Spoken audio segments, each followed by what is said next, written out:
el Museu de Cervera, a banda de les exposicions de producció pròpia que pretenen explicar una mica la història i el patrimoni de la pròpia ciutat de Cervera o de la comarca, també acull altres tipus d'exposicions on aquesta vinculació amb el propi territori també hi existeix d'una forma o d'una altra.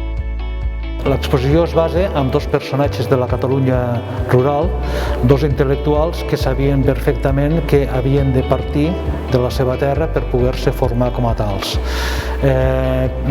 Malgrat els dos haver anat a París amb un cas i als Estats Units amb l'altre, els dos, el seu retorn sempre ha sigut a la terra natal i aquí és on sempre trobem un vincle amb el territori que mai hem perdut.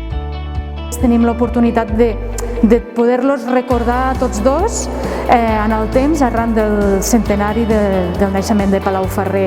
Gràcies a aquesta magnífica idea de transportar totes les ciutats on ha tingut vincle en Palau-Ferrer i adaptar aquesta exposició a cada una d'elles.